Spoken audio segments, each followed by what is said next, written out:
2016 সাল। একবার ভাবুন তো, সেই সময় আপনি এক ভরি সোনা কত টাকায় কিনেছিলেন? মাত্র 42 কি 43 হাজার টাকায়। আজ 10 বছর পর 2026 সালের এই মুহূর্তে দাঁড়িয়ে সেই একই পরিমাণ সোনার দাম কত জানেন? 2,70,000 টাকারও বেশি। মাত্র এক দশকে সোনার দাম বেড়েছে প্রায় 6 গুণ।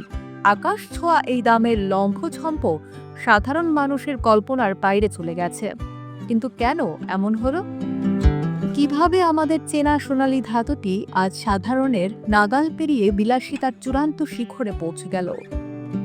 চলুন আজ ফিরে দেখি বাংলাদেশের ইতিহাসের সবচেয়ে বড় গোল্ডেন রাইট বা সোনার এই জাদুকরী উত্থানের গল্প। 2016 থেকে 2018 বাংলাদেশের স্বর্ণবাজারের জন্য এটি ছিল এক প্রকারের শান্ত সময়। 22 ক্যারেট সোনার ভরি তখন 42,500 টাকার আশেপাশে ঘোরাফেরা করছিল। বাজারে ছোটখাটো উত্থান পতন থাকলেও তা কখনোই 50,000 টাকার ঘর স্পর্শ করেনি। মধ্যবিত্ত পরিবারের বিয়ে বা উৎসবে সোনা কেনা ছিল একটা নিয়মিত চিত্র। সোনা তখন ছিল কেবল গহনা নয়, বরং সাধারণ মানুষের জন্য সবচেয়ে নিরাপদ একটি বিনিয়োগ। 2019 সাল থেকেই বাতাসের মোড় ঘুরতে শুরু করে। সোনার ভরি 60,000 টাকা অতিক্রম করার পরই বিশ্ব থমকে দাঁড়ায় এক অদৃশ্য শত্রুর সামনে, কোভিড-19। পৃথিবী যখন স্থবির, অর্থনীতি যখন টালমাটাল, বিনিয়োগকারীরা তখন দিক বিদিক জ্ঞানশূন্য হয়ে তাদের পুঁজি বাঁচাতে ঝাঁপিয়ে পড়ে সেই হ্যাভেন অর্থাৎ সোনার উপর।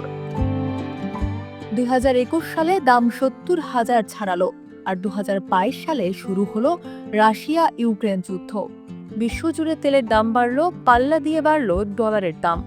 মুদ্রাস্ফীতির চাপে দিশেহারা বিশ্বে 2023 সালের জুলাই মাসে ঘটে গেল এক ঐতিহাসিক ঘটনা। বাংলাদেশে প্রথমবারের মতো সোনার ভরি 1 লাখ টাকার মাইল ফলক স্পর্শ করল। সাধারণ মানুষের মনে তখন একটি প্রশ্ন, এই পাগলা ঘোড়া কি আর থামবে না? 2024 এবং 2025 সাল ছিল সোনার দামের জন্য এক অবিস্মরণীয় সময়। দাম বাড়ার গতি তখন যেন আর স্বাভাবিক ছিল না, ছিল রকেটের মতো। 2025 সালের শেষ দিকে এটি 2 লাখ টাকার দেয়াল ভেঙে দেয়। আজ 2026 সালের জানুয়ারিতে এসে আমরা দেখছি এক অদ্ভুত বাস্তবতা। 22 ক্যারেট সোনার ভরি এখন 2,69,788 টাকা।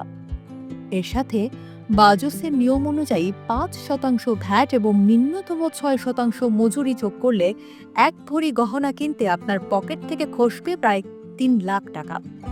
স্থানীয় বাজারে বিশুদ্ধ সোনার সংকট আর বিশ্ববাজারে অস্থিরতাই এই আগুনের পেছনের প্রধান কারণ। 2016 এর 42,000 থেকে 2026 এর 2,70,000, এই এক দশকের সোনা কেবল একটি ধাতু হিসেবে নয়, বরং অর্থনৈতিক শক্তির প্রতীক হিসেবে নিজেকে প্রতিষ্ঠিত করেছে। সাধারণ মানুষের কাছে এটি এখন কেবল গহনা নয়, বরং মহার্ঘ সম্পদ।